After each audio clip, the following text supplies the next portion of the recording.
record the session and we'll ask people to mute. I think you already said that, Rachel. If you're not Yeah, speaking, please if mute. everybody would mute themselves, everybody but Rafi and Shoshana, or I will do that for you to make sure we don't have any interruptions. Great. And we can begin. Welcome, everyone. Tonight, I am delighted to introduce our speaker, who's going to speak about the role he played in the pursuit of justice from SNCF, France's national state-owned railway. It's Rafi Prober. The name may sound familiar. Some of you may even know him, but his parents are Becky members. And that is how we are fortunate enough to have Rafi speak to us.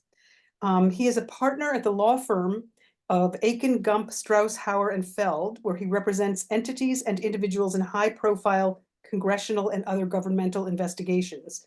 He previously served as an Associate Deputy Attorney General at the Department of Justice during the Obama administration. In addition to his traditional law practice, Rafi has devoted significant time to many pro bono efforts, including the one he will talk about tonight. He lives in Bethesda with his wife and children. Rafi was raised in New Haven and attended Ezra Academy and Hopkins, and with his family came regularly to Becky. I hope that his parents, Dan and Sharon Prober, don't mind if we all share in their pride tonight as we welcome Rafi as a member of our Becky family to talk about the inspiring work he has done to help Holocaust survivors and their families. And with that, I will turn it over to Rafi. Thank you so much, Shoshana. I really appreciate it. And it's really nice to see everyone, my parents, of course, but a lot of other familiar faces and friends. So thank you for having me. I can tell you, I've got a slide deck that I wanted to go through to discuss a little bit about the case and the background and the history, but I can tell everyone just to start how I got involved with this and the role that I played. So I moved over to my current firm, Aiken Gump, in 2008, and the senior partner who I worked for at the time knew that we had lost a large number of members of our family in the Holocaust. My mom's father, Louis, survived, and his youngest sister, but everyone else was killed in Lithuania. And he came into my office and said, I have this really interesting case. I'm not sure it's ever going to go anywhere, but I'd love you to give it everything you've got and see what we can do. And that was when I began getting involved in this effort. It was a pro bono case that the firm had taken on, representing hundreds of Holocaust survivors and family members in what started as a lawsuit against the French National Railroad, SNCF, which is the same corporate entity today, and when the lawsuit started, as it was during the war. SNCF deported 76,000 Jews and thousands of others, including US POWs who were shot down over France, toward the death camps during the war. They were paid per head and per kilometer, and they had never paid any reparations. France had never entered into any sort of post-war agreement or reparations program similar to Germany, largely because France was our oldest ally. And notwithstanding the Vichy complication, people sort of moved forward. France had programs for its own citizens, but there was nothing that would have covered the large number of Jews who ended up in France, who were deported, and then found themselves elsewhere around the world. So we represented people in Canada and Australia and Israel and the US, and none of them were covered under the existing French programs. So that's how we got involved. The biggest legal challenge, which I'll talk about in some detail in a moment, is the fact that the railroad was majority owned by the French government. So you can think of it almost like Amtrak, where it's a private company, but really government owned. And that creates tremendous challenges under the Foreign Sovereign Immunities Act, because it's awfully hard, for good reason, to drag a foreign sovereign into courts in the US, and there are very, very high standards for that. So let me quickly share my screen, if I can do this, and start to walk through the PowerPoint. Okay, can everyone see that okay? All right, thumbs up, great. So I know we've got a good chunk of time. I will endeavor to hit all of these topics here as I just walk through a little bit of the factual background and some more the litigation and legislative history and just the arc of this, the strategy, the federal legislative strategy, the high-speed rail development, which became a key part of the story, our state legislative strategy, then our communications and PR team, and then ultimately the State Department entering into this and helping to facilitate a resolution between the US and France for the benefit of our pro bono clients. And finally, we'll touch a little bit on sort of impact and broader considerations, especially in the wake of October 7th. And I can tell you that some of the survivors I worked very closely with, who one in particular, who was a hidden child in France when she was very young, her name is Rosette Goldstein, who's in the podcast, has been energized, doesn't even come close to explaining it, and wanting to continue. She's almost 86. And I was just in New York with her yesterday and did 2 events. We're going to LA in a couple months, and all she wants to do for as long as she is able is tell the story. So it's been it's been a really interesting, I mean, unfortunate in so many ways, but really a pretty stark reminder of why it's so important to keep telling the story and that we can't get complacent. So this is a picture of Rosette and me, a bit of a younger me. This is from 2011 after a Senate Judiciary Committee hearing, and Leo Brettholtz. And I told you a little bit about Rosette. Her father was put on one of these trains, deported to Auschwitz, ultimately to Buchenwald, and was killed, and she never saw him again. She was hidden by a French farmer and his family that decided to take her in. The farmer and her dad knew each other a little bit, not much. And her father asked if he would take Rosette and keep her safe. And the farmer said, "Let me think about it. I'll talk to my wife." And he came back the next day and he said, "I spoke to my wife. We have 3 daughters. We'll have 4." And they kept her safe. They saved her. Rosette is still in touch with like the 3rd and 4th generations. And actually Rosette's grandchildren are email friends and online friends with the 4th generation of this, the Martin family that saved her. So it's really an amazing story, and also a reminder that notwithstanding how many people and companies like SNCF made horrible, terrible decisions, all over, but also in France, there were some real heroes, including the people who saved Rosette. Leo Brettholtz I'll play a clip so you'll hear from him. And he will certainly do a much better job than I could, but he really was the face of this campaign from the beginning.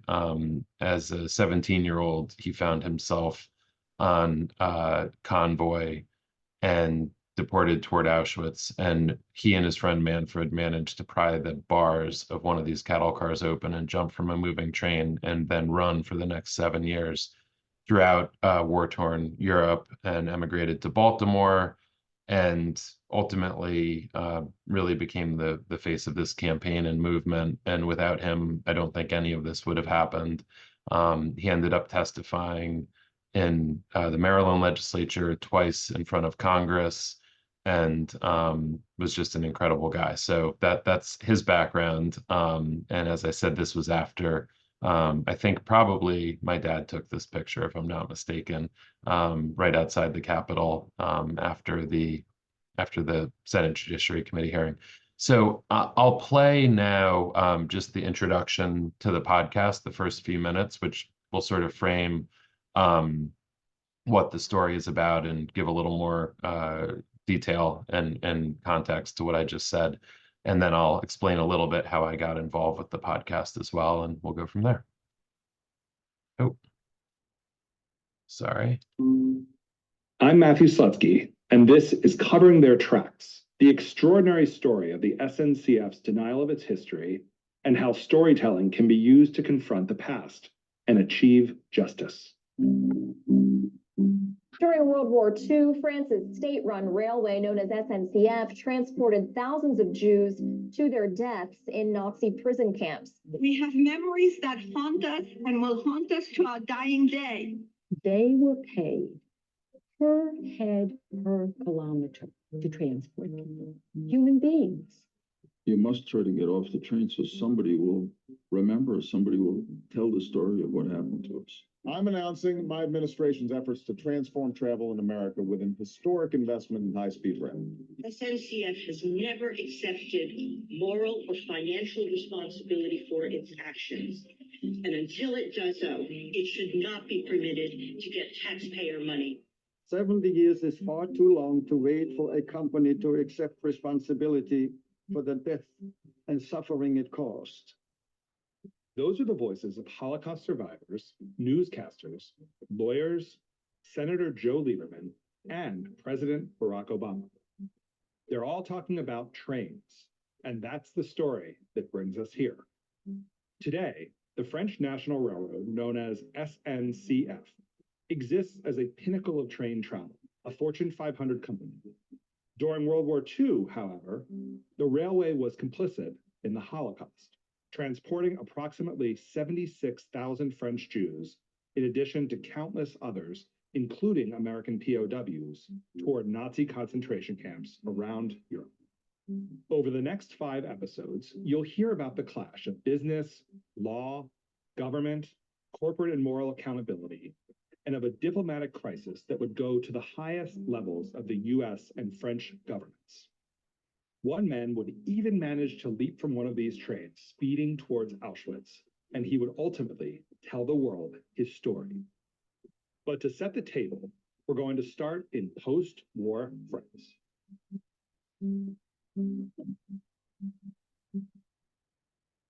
Okay, so that's some of the beginning scenes of the podcast. And I know certainly my parents have heard it an awful lot, and Donna as well, and I'm not sure if others have. But if you haven't, it's called Covering Their Tracks. It's distributed by Tablet Media. It came out in January, and it's actually been doing, I guess as you measure these things, I'm learning a lot. Excuse me, Rafi, your voice got really low. It's hard to hear you. Oh, I'm sorry. Is that any better? Much. Okay. No, I was just saying it came out in January. It was distributed by Tablet Media. And it's actually, as podcasts are measured, apparently, it's been doing quite well. It's now on the list of top most downloaded Apple documentary podcasts, which is really great because it's the only story about the Holocaust in that list. And it's important to have, stories like this, heroes stories, that the history, the accountability retold. So I'm very proud that it's there. And if you want to give it a listen, I would certainly encourage you to do so. My own role in the podcast, I actually, during COVID, listened to my first podcast ever at that first summer of COVID. And it hit me like a ton of bricks. I always thought I would maybe write a book or do something with this experience and my personal history. And it just became so clear that this was a podcast. We had to capture the voices and the people and the stories. And we did. And actually, Leo Brettholtz passed away in 2014, shortly before the settlement was reached. But he testified so much. There's so much tape of him that throughout the podcast, you really don't even realize that he's not still there. And you probably recognize Joe Lieberman's familiar voice in the introduction. And it was a real treat to reconnect with him on this and spend a lot of time. He was an important part of the legislative push in the Senate. And I would have had no idea that, one of the voices we were capturing that wouldn't be here was Joe. So it's really special that this is there. So let me move forward and walk through a little bit of the timeline here. And as you'll see, there's a lot. So I won't go into all the details, but I just want to give everyone an appreciation for sort of how many things are moving and concurrently And then I'll unpack this a little more, but I just wanted people to see, because there's so many different moving pieces. So the Foreign Sovereign Immunities Act, which I mentioned, is signed into law in 1976. In 2003, a lawsuit against SNCF is dismissed. In 2004, a really important case, which I'll describe in a minute, the Altman decision is decided. And then subsequent to this, federal legislation is introduced to try to remedy this issue and give the survivors a day in court. SNCF then decides to come to America to compete for billions of dollars in high-speed rail. We launch our state campaign. The first piece of that was in California, where legislation was introduced and there were hearings. SNCF issues a formal apology in 2011, not fulsome enough and not really any type of resolution. So we kept going. Maryland holds hearings in 2011. They pass a bill requiring disclosure in 2011. The House Foreign Affairs Committee, chaired by Ileana Ros-Lehtinen, who was wonderful on this issue. She was a lead sponsor of the legislation. They held the hearing in November of 2011. And June of 2012, there was the Senate Judiciary Committee hearing that I mentioned.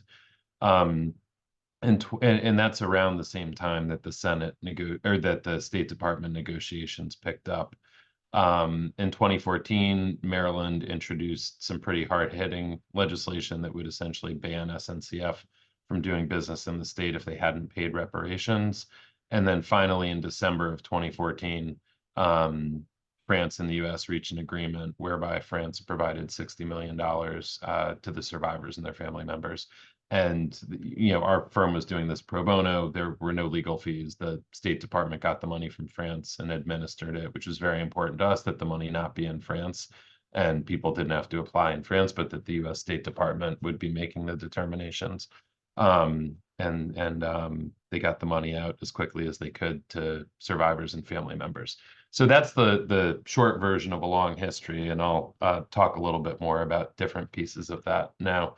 So the litigation that I mentioned, Foreign Sovereign Immunity was passed in 1976. And as I said, it makes it very hard to sue a foreign sovereign absent certain exceptions. While SNCF is a separate and was a separate corporate entity that remained independent, it is majority owned by the French government. It did remain under French civilian control throughout World War II and collaborated with the Nazi regime. So SNCF sought to remove and dismiss the lawsuit under the Foreign Sovereign Immunities Act, even though it's one of the, I think it's a Fortune 250 company actually, and they make many, many millions of dollars in the United States and elsewhere around the world. The Eastern District of New York granted the motion to dismiss. It was appealed. And as this was all proceeding, this important case that I mentioned, the Altman case, was decided by the Supreme Court in 2004. And if anyone has seen the movie The Woman in Gold with Ryan Reynolds and Helen Mirren, that is exactly what it was about. So it was about Maria Altman's art and Austria. And the way the court decided that case was to say that foreign sovereign immunity would be retroactive. It was passed in 1976 by Congress, but they would make it retroactive, and that was the intent of it, to pre-1976. So it would cover the Holocaust, it would cover the time period, it would cover when the art was taken. Maria Altman qualified under an exception to foreign sovereign immunity, so she recovered the artwork, and it was a happy ending, and she was successful. It had the unintended and really just crazy that it was a Holocaust case as well, but this case knocked us out of court because we didn't qualify under an exception. So that was a very unintended consequence of this, but this knocked us out of court. And the Second Circuit wrote, including then Judge Sotomayor, that the evil actions of the French National Railroad's former private masters in knowingly transporting thousands to death camps during World War II are not susceptible to legal redress in federal court today. So basically, the Second Circuit made crystal clear that there was no shred of doubt about responsibility or culpability, but that there was no redress because there was no ability under sovereign immunity to get at the French Railroad Company. So a very enterprising and hard-hitting plaintiff's attorney in New York who was working on this case said, well, Congress created foreign sovereign immunity, so we should change the law, which is a huge undertaking to change any law, but especially foreign sovereign immunity, because it has tremendous implications for how the U.S. government and U.S. entities are treated abroad, our bilateral relationship with France, but so many other things. So even though in concept that sounds great, everyone is opposed to it for some reason, and there are too many to count. So federal legislation gets introduced. It became known as the Holocaust Rail Justice Act in the House and the Senate. Senator Schumer introduced it in the Senate and was the lead sponsor.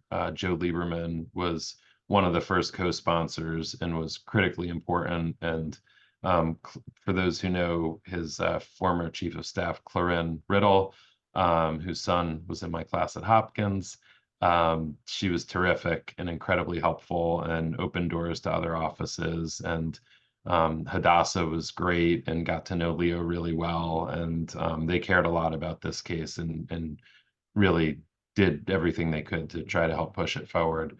The House sponsors were Carolyn Maloney, a former member from New York, and Ileana Ros-Lehtinen, who I mentioned from Miami, who's about a 30-year congressional veteran. She's terrific, really strong on these issues, and had been chair of the Foreign Affairs Committee during this time. So she was the one who decided to hold a hearing on this. And essentially, this would provide a day in court for the survivors. So it wasn't going to determine guilt or innocence, but it would just allow a day in court. They might win, they might lose, but it would, it would give some ability to remedy what the Second Circuit recognized was a gap in accountability and a gap in the system. So this is Leo, the picture here, testifying in the House Foreign Affairs Committee in 2011. And actually, you can see next to a younger me, the guy sitting to my left, his name was Don Shearer, who actually was a non-Jewish airman who was shot down over France, landed in a tree, was picked up and put on one of these SNCF trains.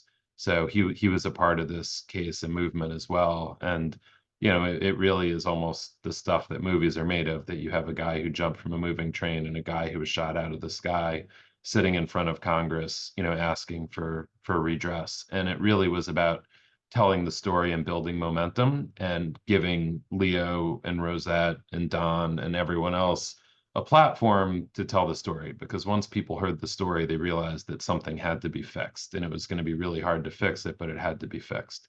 I'll talk a bit about the state legislation and the high-speed rail, but that was really the thing that gave us the ability to raise the temperature on this and get attention. It was a very, very sleepy, it was a sleepy bill. We had great meetings. Members were very sympathetic. Staff was sympathetic. Leo and Rosette would pound the pavement with me, and we'd do a ton of meetings, and staff would cry, and they would say they would do whatever they could to help. And then they would find out the State Department was vehemently opposed to the legislation. It was going to create all sorts of cascading problems, and they wouldn't join as co-sponsors, which is why it was so important, frankly, that Joe jumped on right out of the gate and used his influence and relationships and entree to other offices to give us some validation. But it was really an uphill climb that we probably would not have been successful on, but for the business piece of it. And when Obama announced high-speed rail to the tune of $100 billion or so, I remember I got a Google alert saying that SNCF had just put in a submission, which was public, to the Federal Railroad Administration to compete for the contracts. And the primary places they were seeking to do business, I think there were 4 or 5, but 2 of them were Florida and California, obviously with, large Jewish populations, large survivor populations. And it became clear to us and our clients, and also to local, state elected officials, that it was going to be really untenable for a company to come and say that they deserve tax dollars from the same people they deported toward Auschwitz without coming clean, whatever that meant, apologizing, paying reparations, whatever that ended up looking like, without, doing something to do right by the survivors, however they could. So it sort of exploded, as my parents will remember well. I mean, this went from like a really important case that didn't get a lot of attention to, in the international media all over the world, almost on a daily basis. And we got legislation introduced first in California that would have just required disclosure. We foolishly thought that a little bit of shame would have brought the French to the table. We were incredibly wrong in that calculation. It was a checkbox of 3 questions that was going to be included in the procurement stuff. It was, have you ever deported anyone for the concentration camps during the war? Have you paid reparations? And have you opened your archives? And we thought that would be enough, that it would make it difficult enough for them if they had to answer that publicly, to actually remedy it before they move forward. We were completely wrong. They launched a massive lobbying campaign. They hired lobbyists all over the country. During the height of this, they were spending more than $1 million a year lobbying against the survivors in DC against the federal legislation. They set up a website. It was like SNCF America Rail. It was their actual, I think, business website for the US, that at the beginning, most of the content was about their role in the Holocaust, which from my perspective was awesome, because the more they were talking about the Holocaust, the more this issue was front and center. I think they probably provided a pretty good case study for Harvard Business School and how not to deal with a crisis situation. But thankfully, we were able to capitalize on those missteps. And, they did the exact opposite of seeking to take responsibility and accountability. So, this spread from California to Florida and then to Maryland, where Leo lived. And there was a majority-owned joint venture company called Keolis that was bidding for contracts. And we were able to get legislation introduced there. And I'll play some clips, but ultimately, actually, the SNCF CEO, America's CEO, showed up at a hearing alongside the survivors in Annapolis, Maryland, of all places, to talk about their role in the Holocaust. So very improbable. But as a result of all of these different things at the state level, the impact was that suddenly people in Congress cared. Not that they didn't care when they introduced the bill, but they cared enough to actually hold hearings and to say, yeah, maybe we should pass this thing. If this is as bad as it appears and they're coming here for business, why shouldn't they be susceptible to suit? So, as this progressed, we had the 2 hearings I mentioned, and at the height of it, there were 50 plus co-sponsors on the House side, bipartisan, and 20 plus, which is a lot on any piece of legislation, in the Senate, including the majority leader, Harry Reid, at the time. So it went from something no one was worried about to the State Department completely freaking out that this might actually pass if there wasn't some resolution. And the outcome was going to be survivors bringing suit against France's National Railroad and US courts, against our oldest allies. So, we successfully created enough noise and enough concern that the State Department really began to focus more on this, not just in a, we're opposed, but in a more constructive, how can we de-escalate this, and what's an off-ramp? And very often these cases get resolved through settlements. That's the most common mechanism. It's not, in a court case, and there's so many challenges with a court case. But ultimately, we wanted some justice, whatever that looked like. And we were very cognizant that there was never going to be a number that was enough. There was no number that would remedy or address what actually happened. So it was more about getting whatever we could for the survivors in their final years.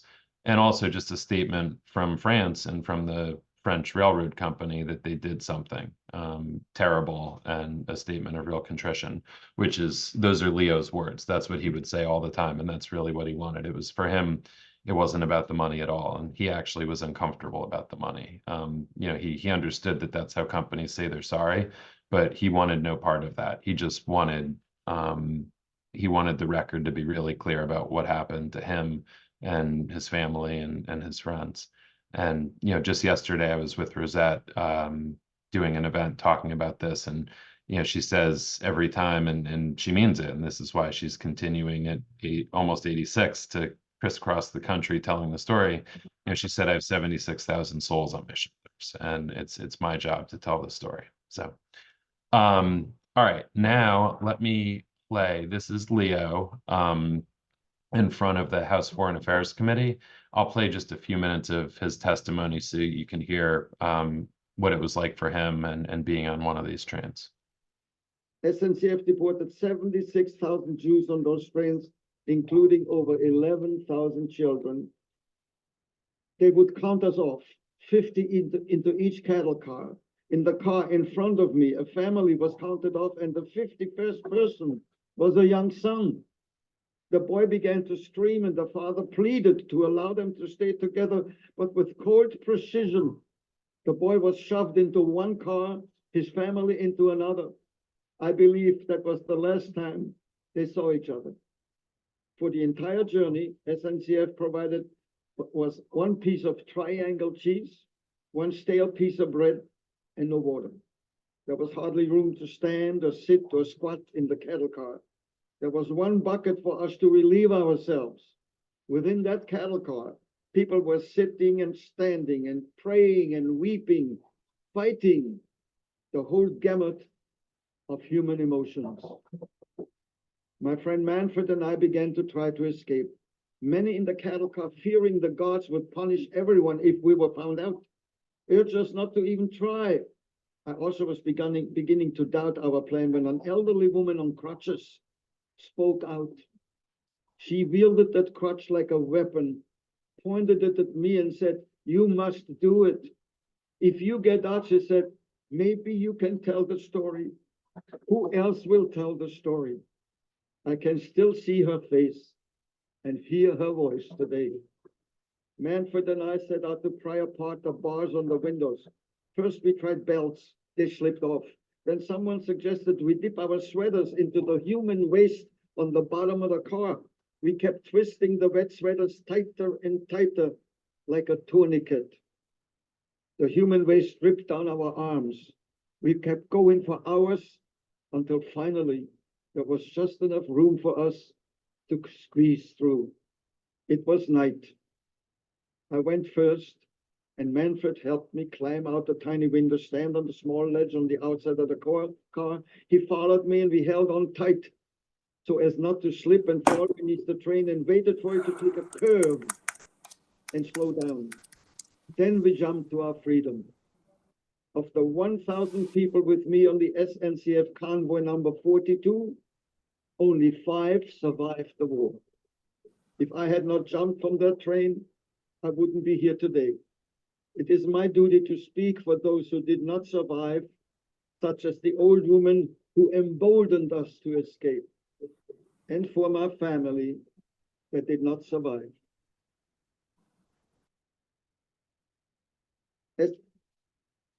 So as you can see, Leo's just incredible, and you hear his story, and you can't not want to fight for him. He actually wrote a book, which I thought I had a copy behind me. I don't. It's called Leap into Darkness, if anyone's interested, about his experience during the war. It's absolutely incredible. So I'd highly recommend reading it if you're interested. He has a photographic memory. So it's both his own personal story, but it's mapped against the history of the Holocaust. And, you know, he's almost, I joke saying this, I probably shouldn't, but he's almost like the Forrest Gump of the Holocaust. I mean, he was in Vienna when Hitler rolled through, and he saw him personally.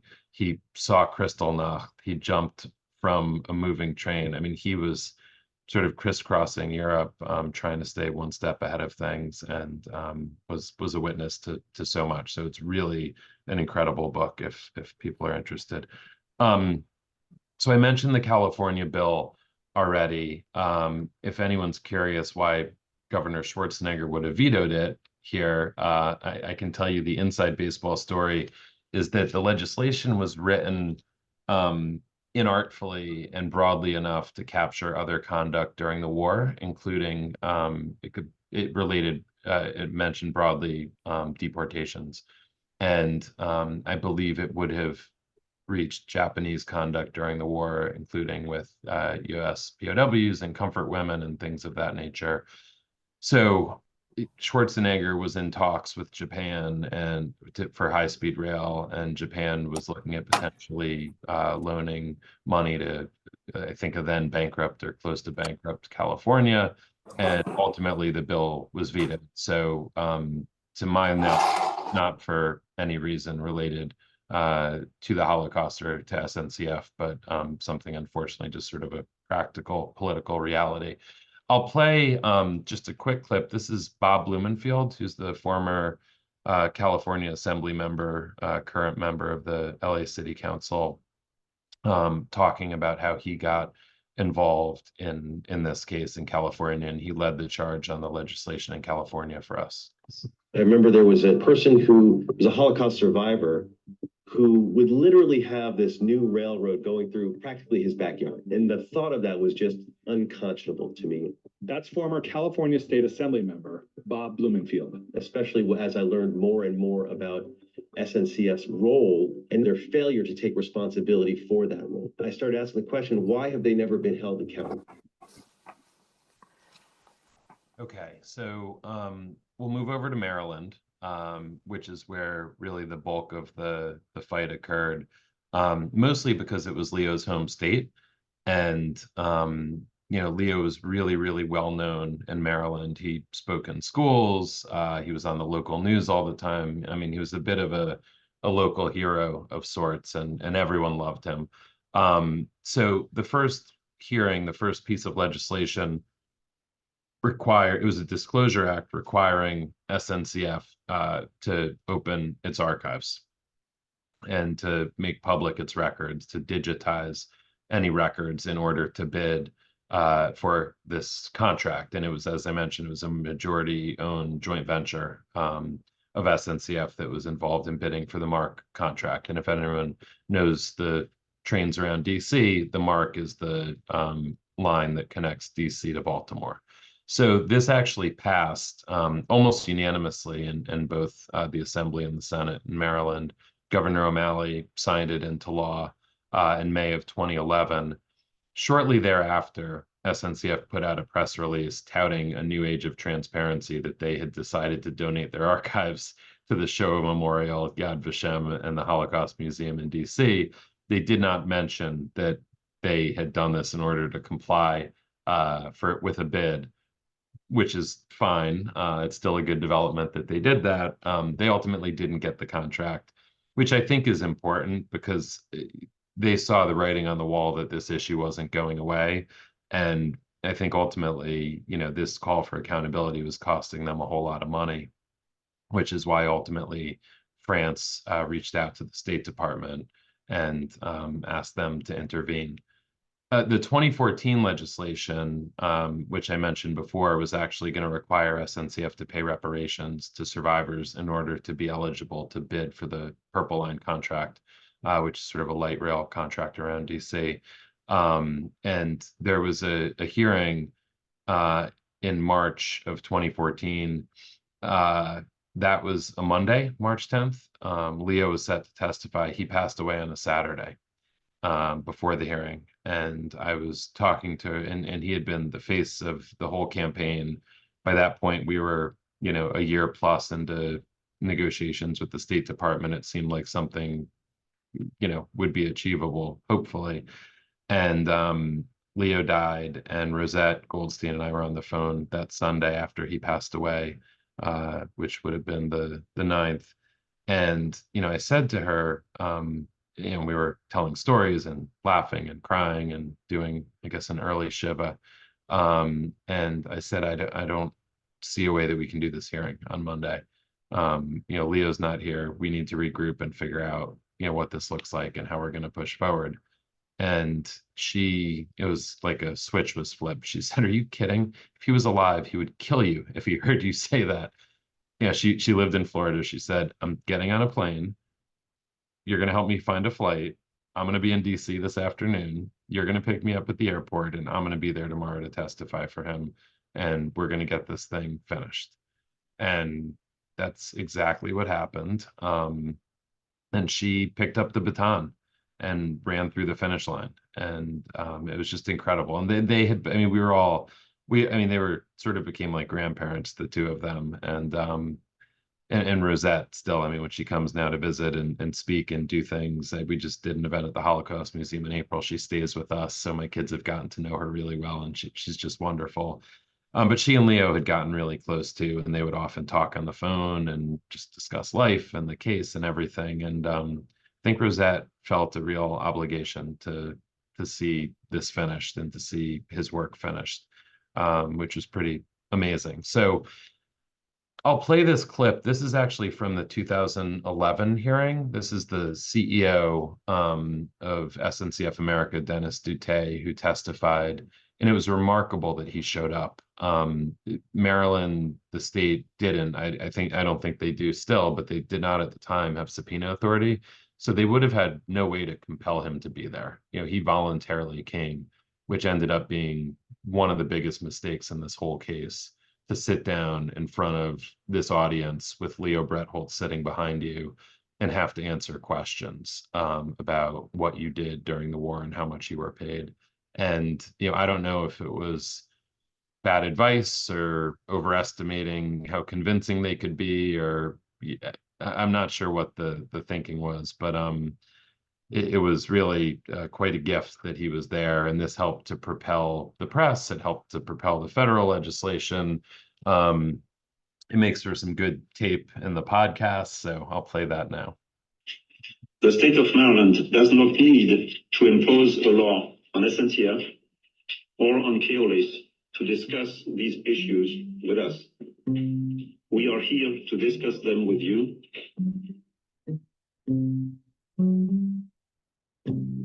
Then the state delegates began to ask their questions. Here's Delegate Peter F. Murphy. I thought I heard earlier in testimony that you claim that you were coerced. But it doesn't really connect with me that if you were coerced, that the German Nazis would then also pay you. It would seem if you were coerced, they would have no incentive. The fact that SNCF was coerced is evidenced by a number of historical documents, the best known of which is the order which was put in each and every office just 1 month after the armistice agreement in July 1940, and which said to all the employees that if they did not comply, they would go to German courts, where the standard penalty was death, not only for themselves, but for all their families. Delegate Jocelyn Pena-Melnick was next. Well, we have an invoice in the record that was provided today that my colleague, Delegate Hubbard, referenced to a second ago. So there is actually proof that the company was reimbursed for transportation. So my question is, that is obviously not the only one. Are there any others? There is no other that we know of. May I ask the historian, please? You are the historian, correct? Yeah. In your documents, do you have any other invoices for transportation? Sure. How or what? I don't know. We don't know because we have only a part. There is a part of the archives. And let me break down the question. Yeah. Okay. The gentleman to your right, the president just stated that to his knowledge, there's no invoices are being paid. We have evidence that contradicts that. I just asked you and you stated that indeed there's some. I would like to know, since you are the historian, right? How many other invoices like the one we have in our record do you possess in your custody? How many other do you possess? We don't have, but you have to know that you have all the archives in France are open, and you have a lot of archives in different places in France and different administration. Okay. So I've touched on a little bit of this, telling the story, the testimony. We had a change.org petition, which actually at the time was the fastest trending change.org petition. I think it got something like 160,000 signatures. And when we launched it, Leo loosely understood what it was, but thought it was a great idea and said, if you think it's a good idea, we should do it. I think he was picturing people going door to door and getting signatures. And after the first day, I called him and I said, hey, it's only been out for like 9 hours. What do you think a good number would be? What do you think, you'd feel good about how many people signed it? And he said, I don't know, maybe 30 or 40. And I said, what if I told you it was 60,000? And he was not someone who was ever at a loss for words, and it was silent. And, finally he said, I can't believe 60,000 people read my story and care. And it was really cool to see it proliferate and his story really catch fire, because that's what got this moving. But also to see him sort of watching the technology. And by the end of this, he had a Twitter account. He was tweeting at elected officials. He was on change.org, and he loved it. I mean, he gave us a lot of latitude to do what we thought was appropriate, but he loved it and got a big kick out of it. I know there's not a ton of time, and I want to leave some room for questions. So I won't get into all the various missteps the company made, but just quickly, I mentioned, the website and the myth versus fact thing. They ran actually an ad in the local Baltimore paper around the time of the hearings, where they said, were you deported during the Nazi deportations from France? If so, call this number. You may be eligible for reparations programs. And they knew full well that the folks in Maryland were not eligible. It was French programs. But, it was this huge spin campaign that they just kept running. And in Florida, Holocaust education is mandated by the state, I think in K through 12. So there's a governmental entity that oversees it, and they tried to donate $80,000 to that entity. And the memorandum of understanding had some provision that there was concern that they would have had the ability to impact the curriculum. And you could imagine Rosette and so many others freaked out, thinking that, this company is going to have some impact on, what her grandkids or great grandkids are learning in school. So, the minute this came to our attention, we got both U.S. senators from Florida and the majority of the members of Congress from Florida to all sign a letter to the new Secretary of Education in Florida, who'd been on the job for maybe 2 weeks at that point. And this letter lands on his desk from like 25 of the congressional delegation, asking hard-hitting questions about why Florida would have accepted this money. So Florida very publicly returned the money to SNCF, canceled the program, and we were able to take what they wanted to do with a, I think, inappropriate donation and turn it into a pretty tremendous and interesting news cycle. So there were a lot of instances like that where we were able to amplify what was going on and really demonstrate that rather than stepping up and taking responsibility, they were engaged much more in a spin campaign and a PR campaign. One of the key items for us, one of the key pieces of evidence, and there are a handful of bills, this is just one example. So I mentioned that they actually billed per head and per kilometer. They actually sent a bill to the de Gaulle government after the liberation of Paris, seeking to be reimbursed for services rendered. So the Nazis are gone, and they have outstanding bills for services rendered. And they would say, we had a gun to our head, we had no choice, but that's really hard to square with the Nazis are gone and you're still seeking to be reimbursed. So it just didn't hold up. And and these were the kind of amazing moments when you'd be in Annapolis, Maryland, of all places, and a local elected official is holding up a bill from the 1940s asking about Vichy government. And I mean, it really was such an improbable stage to have that discussion on, but that's where it happened. So this was a cool moment. This was in, I think it was, 2010. I should know this, but it was the first state visit that President Obama hosted, and it was President Hollande from France. And this had been gaining attention, or actually, I think it was 2011. This had been gaining attention. And we managed to get Brianna Keeler, who at the time at CNN was the White House correspondent, interested in this. And she actually asked a question at the press briefing of Jay Carney. So this is the official press briefing in advance of the first state visit that Obama's having with French President Hollande, which I just get a kick out of because it shows you sort of how much this issue was creeping onto the map, whether people liked it or not. I can ask you about something that some are saying should be discussed by President Obama and President Hollande. There's a rail company that is owned primarily by the French government-owned, its parent company, SNCF. It's bidding on the Purple Line project in Maryland, huge transportation contract with the state.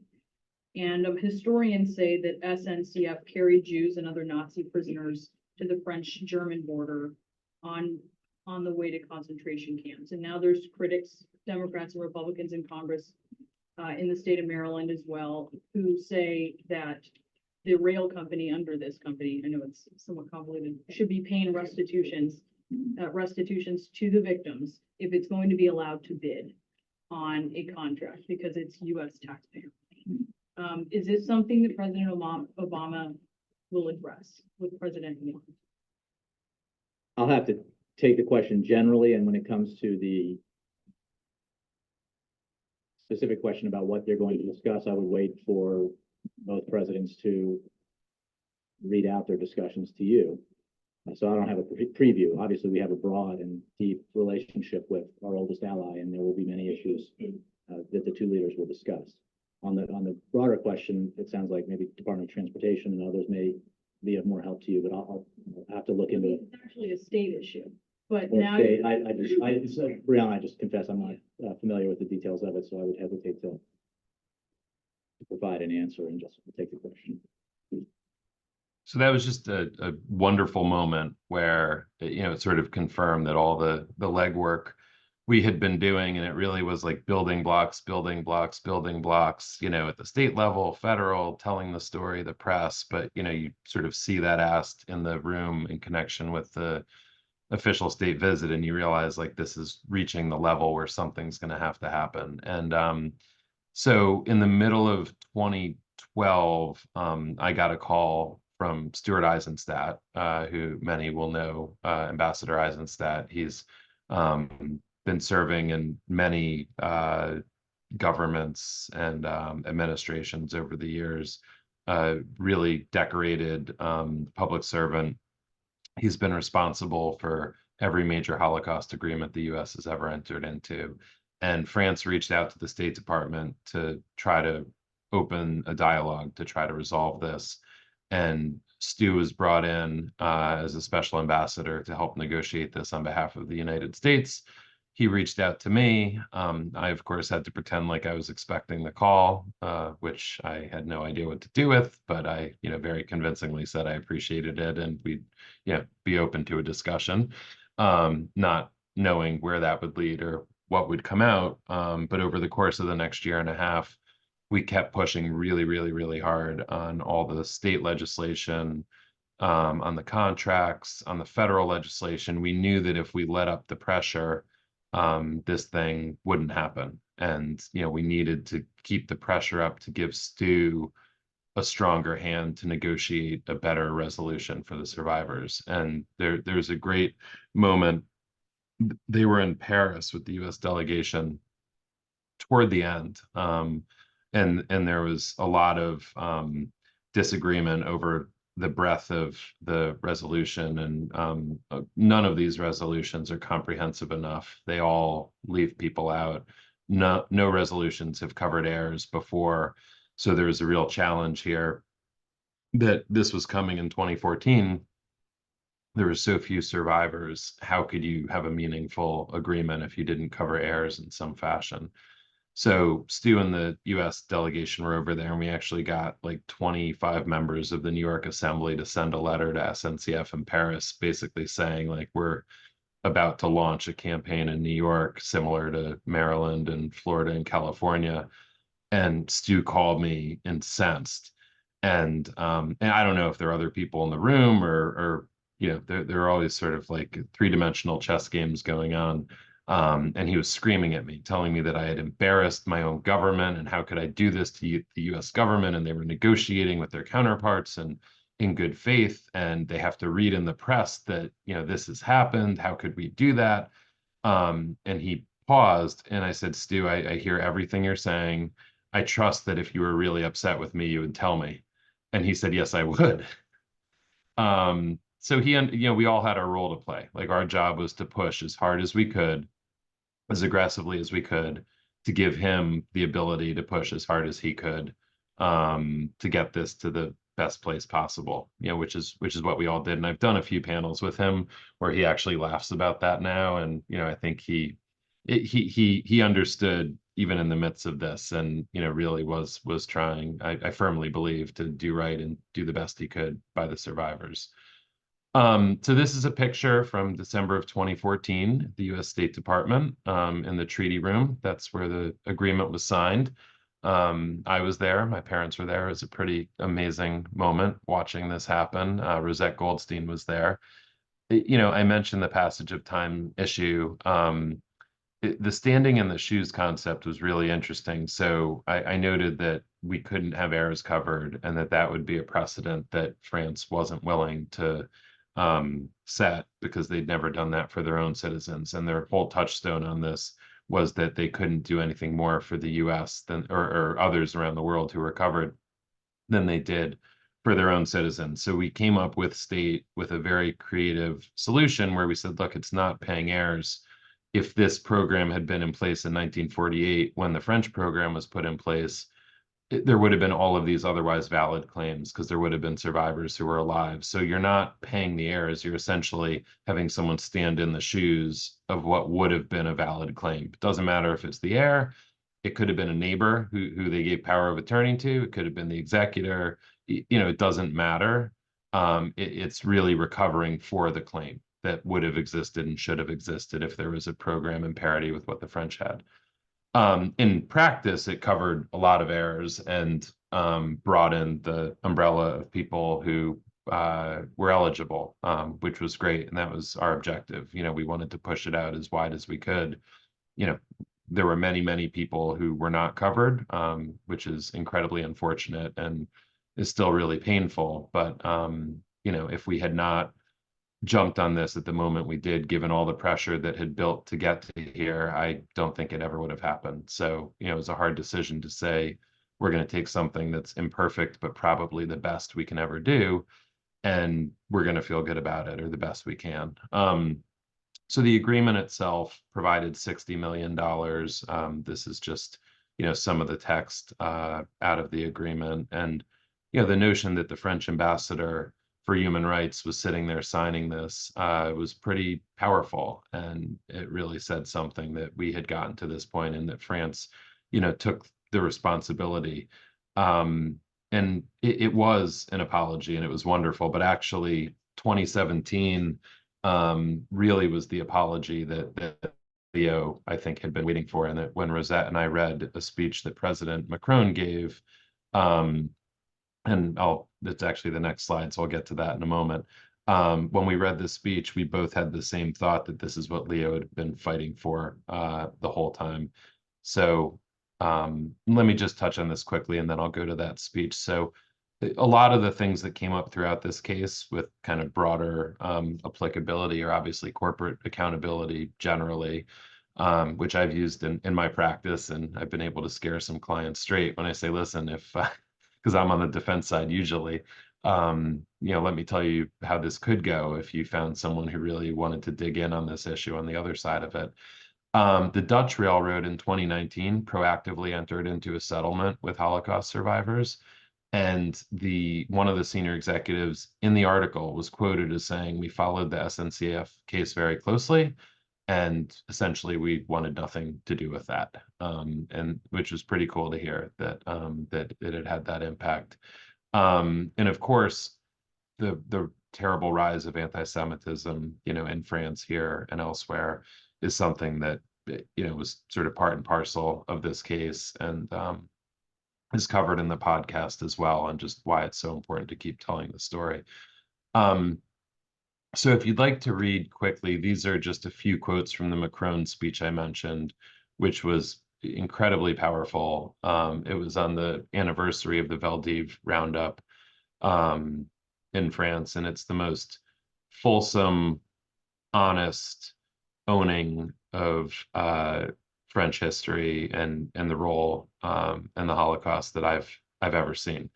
And it wasn't just about SNCF, and it wasn't specifically about SNCF, but it covered the deportations. It covered the role. And his conclusion, "No pride can be built on a lie," at the end was just so powerful and so different from what we had encountered in the spin campaign. And the CEO of SNCF, subsequent to the gentleman who passed away, said, at one point, "You have to remember there's two sides to every story." This really was just unqualified and pretty incredible. So my favorite part of the podcast, I'll move forward one slide, is actually in episode 5. It's the interview. The producers found Sylvain Fort, who wrote the speech for President Macron, and they contacted him. And he said, "I would be thrilled to talk to you about this. I wrote hundreds of speeches for President Macron. This is the one that I remember by far the best, and it was the most important." And the whole interview is incredible. There's a bunch of it in the podcast. I'll play a short clip for you, but it's really powerful. And especially now, after October 7th, with everything going on college campuses and everything that's happening, it's really sort of a powerful reminder that he gives a tremendous voice to why this is important. Too many people think that the recognition of the historical mistakes that we have made as a country, as a government, as people, weakens the country. I do think exactly the contrary. That's Sylvain Fort. He was the head of communication for Macron's 2017 election, and he wrote Macron's speech. How many trials you have where people have lost a daughter or a child or something that's been murdered? The only thing that they want is the murderer to admit it. It's exactly the same for a country. You weaken a country when you don't recognize your crimes. You weaken your society, and you weaken your culture, and you weaken your very identity. So this speech is also a message to the new generations, saying, look, maybe you would think at some point that you don't have racist or anti-Semitic minister, that your government is not like that. You're not like that. But please be careful. You have to detect and to feel and to be aware that many, many signs, many signals in the society, in the culture, make this present. And what happened in 40 to 45 in France was not just, unfortunate. It was also rooted in the very culture of many, many parts of our intellectual landscape, political landscape, theoretical landscape. So, okay, I will stop sharing. That was the end of the presentation, but I'm happy to answer any questions or address anything in more detail. So just let me know if people have questions. I'm just saying that was so interesting and excellent. And it also just makes me think about that idea of the nature of apology being something that's either quantifiable with this sort of money aspect, or emotional, and that it's not it's stable. It's not it's clearly one or the other, but these things are falling into each other, and just how often in our experience we're kind of looking for that from people, and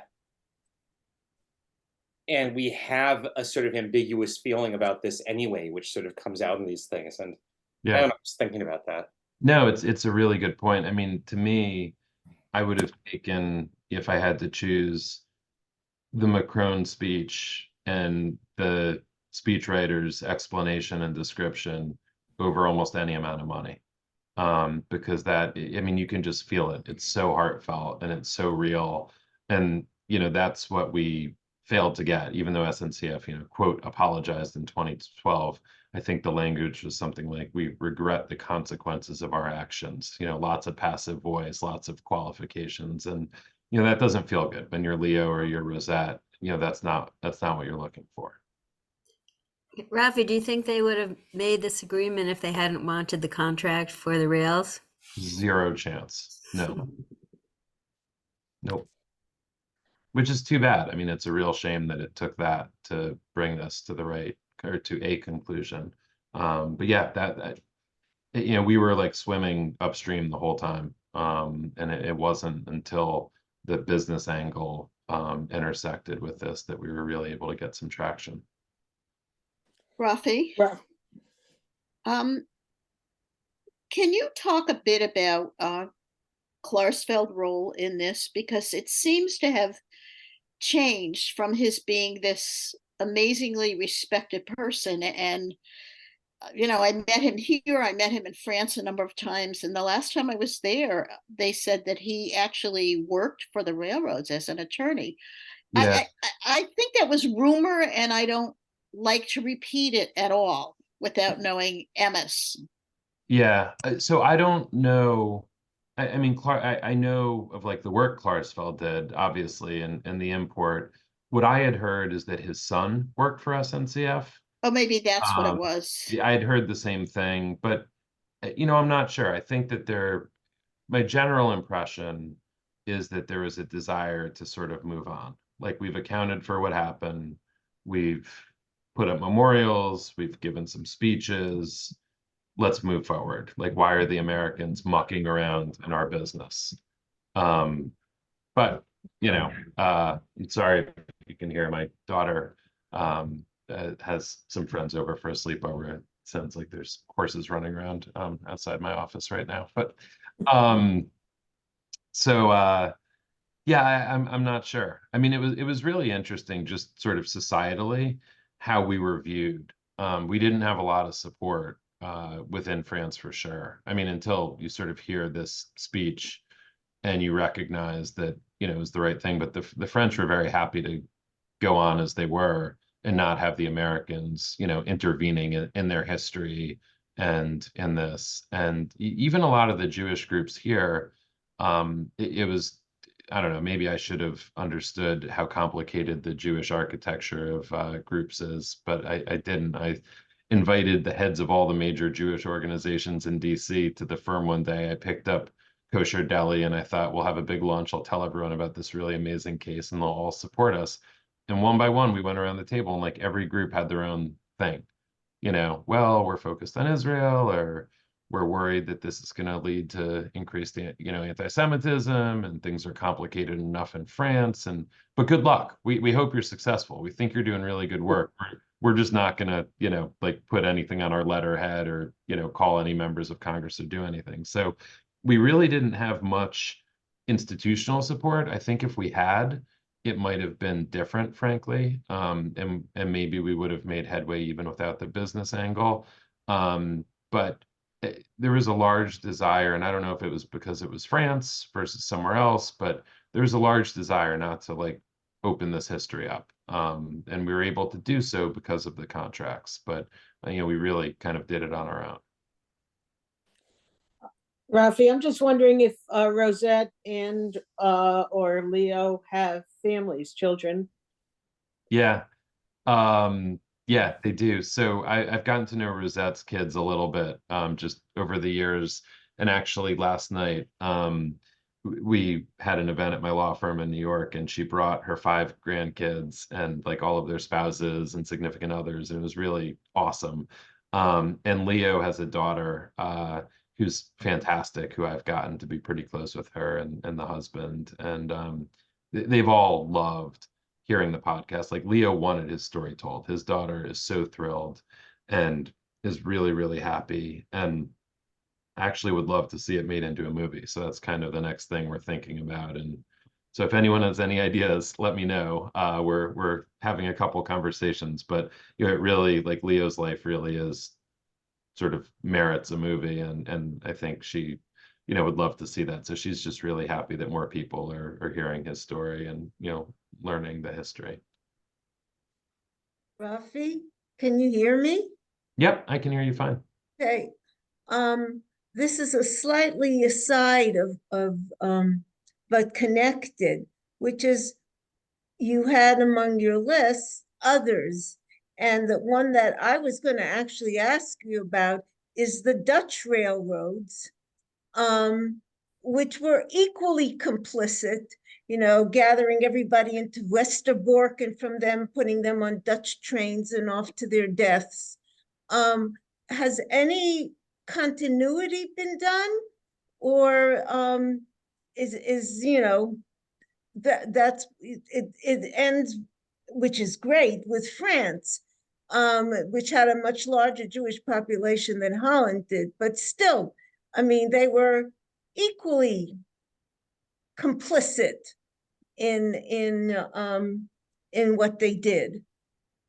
Yeah, so I personally wasn't involved in anything with the Dutch Rail, but I did read an article that they entered into a settlement for their role in the deportations.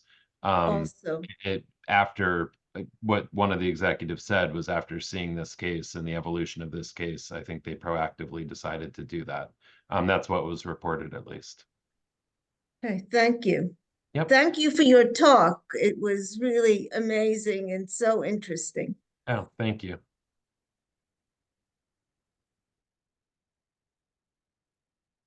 Anybody else have questions?